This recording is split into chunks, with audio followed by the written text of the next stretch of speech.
Welcome to qnawire.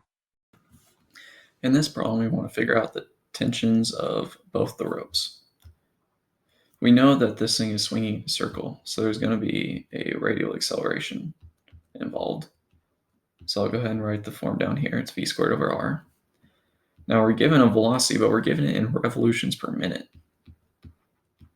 So it's 28.0 revolutions per 1 minute. And so it'd be nice to convert this revolutions per minute into meters per second using the known radius of the revolution. And so first I'm going to convert minutes to seconds. 1 minute is 60 seconds.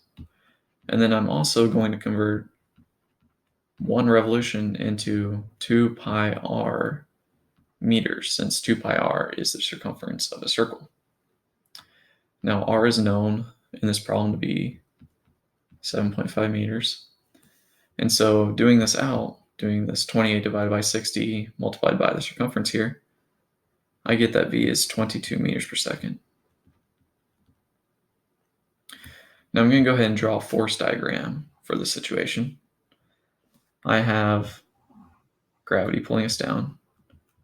So this is equal to m total times g, which is also equal to w total, the total weight.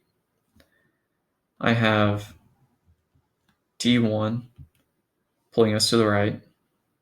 I have the horizontal component of T2, which is equal to T2 times sine of 40. And then I have the vertical component of T2, which is equal to T2 times cosine of 40. And those are my forces. So I know this thing is not accelerating in the y direction, so I can say that the sum of the forces in the y direction is equal to 0. Adding in my forces here, I get that T2 times cosine of 40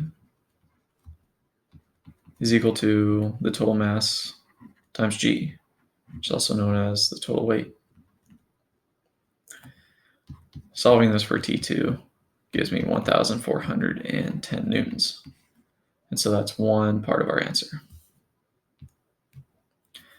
Now I'm going to do the sum of the forces in the x direction. In this case, it's not equal to 0 because we are accelerating.